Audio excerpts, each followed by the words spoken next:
Well, happy Friday, Clark County. I'm Chris Brown. It's time for your week in review from ClarkCountyToday.com. And lots to get to this week. We start with an update on the measles outbreak hitting Clark County. As of Friday morning, there are 30 confirmed cases, 9 more suspected. Dr. Ellen Melnick, Clark County Public Health Officer, told the Board of Health this week that just the first few days of responding to this outbreak cost $31,000. And he says the outbreak could last several more weeks or even months and likely spread outside of Clark County. On Thursday, a suspected case was noted in the Seattle area in a man who had recently been in Southwest Washington. You can find out the latest info and list of possible exposure sites and times at ClarkCountyToday.com. Well, this week, the union that represents nearly 700 paraeducators, secretaries, clerks, and other support staff in Vancouver School District voted to strike if a deal wasn't reached by Thursday night. VAESP members rallied Thursday outside district headquarters demanding a new contract. A tentative deal was reached just after midnight Friday morning, averting a strike for now. Details of the deal have not been released. And Clark County has a new council member. Former Sonoma County Superior Court Judge and Army Major General Gary Medvigy was selected by the 4 other council members to fill the District 4 seat left vacant when Eileen Quirine was elected as county chair. Medvigy is a relative newcomer to the county, moving to Camas in 2016.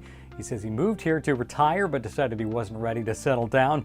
The other 2 candidates were better known in local Republican political circles, but Medvigy was deemed to have better experience and qualifications. The seat will be up for grabs in a special election later this year. Education funding and the open council seat were both topics of ClarkCountyToday.com editor Ken Vance's column this week. Vance continues to project a steady stream of bad news to come over the next year when it comes to education funding. His primary complaint is that the $1 billion in new funding from last year's state legislature, known as the McCleary fix, should never have been targeted solely for salaries. Vance also offers a little inside baseball about the ideological dynamic on the council and also in the Clark County Republican Party that led to the selection of Gary Medvigy on the council. It's well worth a read. A sobering new survey from the University of Phoenix suggests that many first responders across the country still face barriers when it comes to getting help for mental health challenges related to the unique stresses they face in their line of work. Nearly half of all first responders surveyed said they thought there would be consequences for seeking mental health assistance, while 80% said they would seek help if they saw leadership speak out about it. We spoke with the folks at the Clark County Sheriff's Office and the Vancouver Police Department to see how they are equipping people in their agencies to deal with stress trauma through peer support teams. Both agencies say they know they can do more and plan to further address officer wellness in the future. We also looked this week into the story of Vancouver nonprofit Marriage Team to see how they're coaching couples back into better marriages.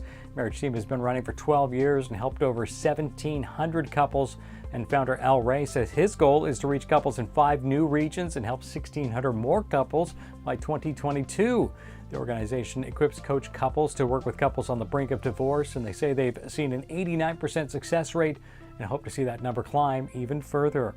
In the world of sports, Garrett Lutkin was named the head coach of the Woodland High School football team. Lutkin spent years helping the middle school program in the school district, moved up to the high school staff this past fall, and now will lead the same athletes he met when they were in middle school, but at the varsity level. And in high school bowling, the postseason starts today with the district championship. Southwest Washington is a hotbed in the state in this sport. Evergreen has won back-to-back state team championships. Evergreen is led by senior Carissa Anderson, who won the individual state title as a sophomore and is hoping for another championship this season. There you have a quick look at just some of the great stories you'll find this week at ClarkCountyToday.com. Send your story ideas and tips via email to news@ClarkCountyToday.com. And be sure to follow us on Facebook, Twitter, and Instagram to see when news stories are posted and be part of the conversation. For all of us at ClarkCountyToday.com, I'm Chris Brown. Have a great weekend. Thank you so much for watching. We'll see you next week.